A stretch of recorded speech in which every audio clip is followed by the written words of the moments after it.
Hey, what it do, guys? This X Factor 27 coming back to you guys again today. I want to talk about Monday Night Raw. What I think about the show and what I think that's going to lead to certain storylines heading into WrestleMania and Elimination Chamber. The first thing I want to talk about is Sami Zayn versus Kevin Owens. It was announced during Raw. Adam Pearce didn't want to do it. That they will be facing each other. Kevin Owens versus Sami Zayn in an unsanctioned match at Elimination Chamber in Toronto. That's gonna be a very interesting match, man. Sammy really wanted this, and ever since he got packed up by Kevin Owens, since Kevin Owens was pretty much saying he wasn't a true friend and stuff like that by not helping him out with Cody, it seems like Sami Zayn wants revenge. And I know we don't had Kevin Owens versus Sami Zayn in the past, but I feel like this is gonna be a good of a breath of fresh air, and I know they're gonna kill the show, and they're gonna be in Canada too. So I already know they're gonna bring the heat for real, man. But I already know who I think is gonna win. He been losing a lot lately, but I feel like Kevin Owens is gonna probably win this match. But I'm gonna say that for the Elimination Chamber preview and predictions for that. So next thing I want to talk about is AJ Styles versus Dominic Mysterio. AJ Styles defeated Dom, of course. Dom has been losing a lot lately. He hasn't had his mojo like he had when he had Mommy with him, for real. I still love Lil Death, man, but that Rhea Ripley love is just hit different, man, for real. Look at Buddy Matthews. So, and then after the match, Braun Breaker tried to spear AJ Styles, but AJ Styles moved out of the way, and Dom got the 619 knocked out of him with that spear, man. So after that, Braun Breaker took his shirt off, and shout out to AJ Styles for catching that shirt so smooth, man. I tell you, it reminded me of when Roman Reigns caught the mic from Brock Lesnar when they faced off. I think it was SummerSlam. I think that was the match. I could be wrong, but it was very good to see. I'm really liking this feud between AJ Styles and Braun Breaker. He was my second pick of who I think should beat Braun Breaker for that Intercontinental Championship. The first person I want is Gunther, who I'm going to talk about probably in a little bit for real. But let's be honest, Dom wasn't going to beat a return to AJ Styles.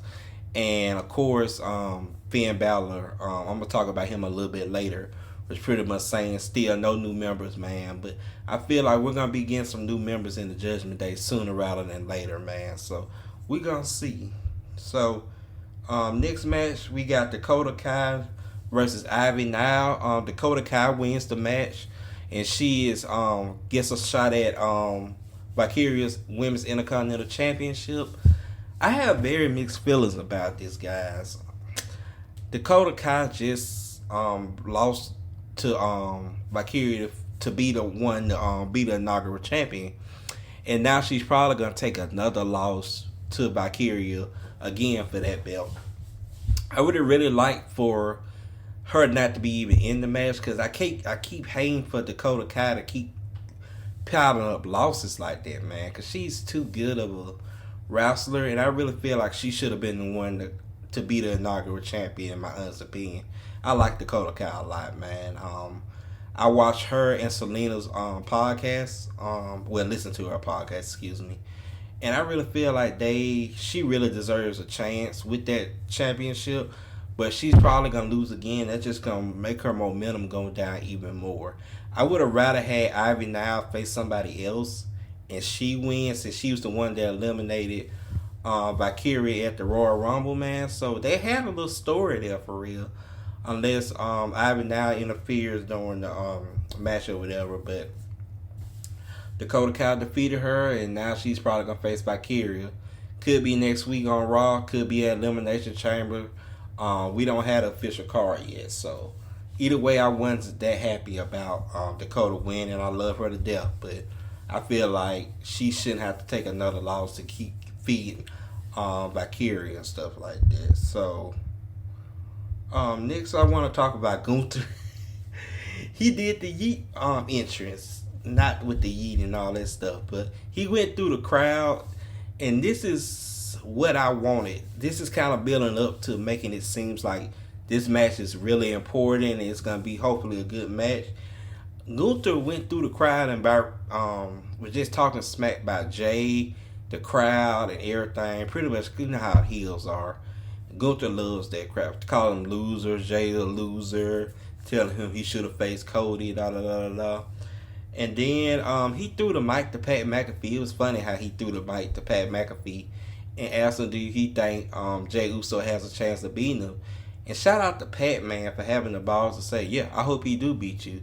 That's why I love Pat McAfee, man. He don't sugarcoat nothing. I love it for real. So Gunther took off his jacket, and I thought Pat McAfee was about to get sent back to College Game Day a little bit early, but Jay came out there. Security was trying to hold him back, but he got through, and then they started fighting and stuff like that. So I can't wait to WrestleMania to see Jay finally win this World Heavyweight Championship, man. So next, I want to talk about Penta versus Pete Dunne. Very good match. Penta is so good, man. I'm so glad he's in WWE, man, because AEW was not losing him good at all. So pretty much, he had interference from Ludwig Kaiser for some apparent reason. I guess he ain't got nothing to do but hate, and that caused a distraction and cost Pete Dunne the match.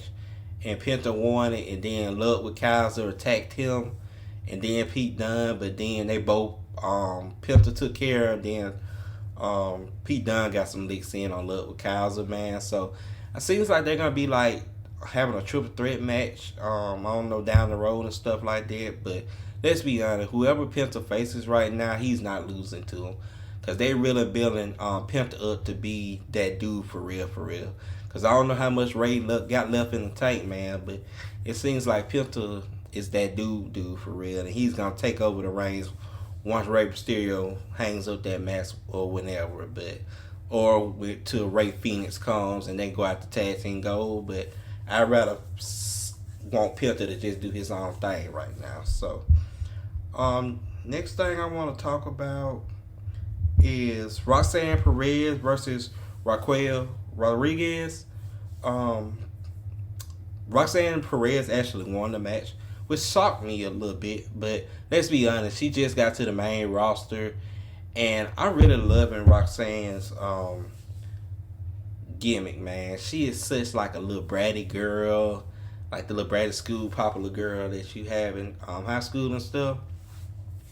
I'm glad she got the win, because Raquel can take the loss, because with the interference from Bianca and Naomi, kind of caused Raquel the match, but Roxanne Perez has the final spot in the Elimination Chamber match, so I feel like they're going to be hiring her since they made her last to the final two and being the longest woman to last in a Royal Rumble match, so it was very good to see that for real, for real. So shout out to Roxanne Perez for being good in the ring. She is the prodigy for a reason, and she's not gonna let us forget that at all, for real, for real. So, but it don't really matter to Raquel and them, because I feel like her and Liv gonna get them tag team championship sooner rather than later.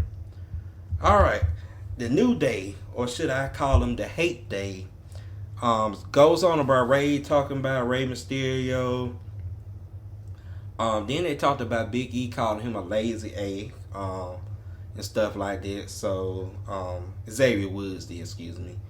So I don't know why they still are bringing up Big E. Big E lives in their head rent free, I guess. And then Kofi was talking about he got more wins, tighter wins than Ray, and he been here longer and stuff like that. And then LWO comes out and pack up the New Day on Black History Month that too. They got jumped. And stuff like that. So of course the New Day runs away and stuff like that. So I feel like the New Day, that's gonna be their first major feud, and they're gonna win this feud 100%, because LWO ain't doing nothing, man. So because I feel like the New Day is gonna be our future tag team championship, probably at WrestleMania. So world tag team champion. So the next thing and final thing I want to talk about is Seth Rollins versus Finn Balor. Seth Rollins won. I knew it was going to happen, Cause Finn Balor, the biggest hater in wrestling, in my honest opinion. Before the match even started, I want to talk about that for a second. He said he's gonna do all this and win World Heavyweight, win the Chamber and go face Cody. Da da da. The same Finn Balor hating stuff, talking about no new members. Raquel, you need to do your part and follow Finn's plan because I'm always right. I feel like Finn about to get kicked out. For real, for real. I feel like Malachi Black is on the way and he's gonna be the new leader of the Judgment Day for real, for real. And that's gonna make Finn turn babyface or whatever and stuff like that. But Seth Rollins beats Finn. I knew that was gonna happen when I saw the advertisement. I knew about the match. So Seth has the final spot in the Elimination Chamber. So it's gonna be very interesting to see CM Punk in there, Drew in there, Cena's in there. All these guys are in there, but I don't think Seth is not gonna win for real, for real. So that crash out's gonna be legendary though. But overall, a pretty good Monday Night Raw. I really enjoyed it.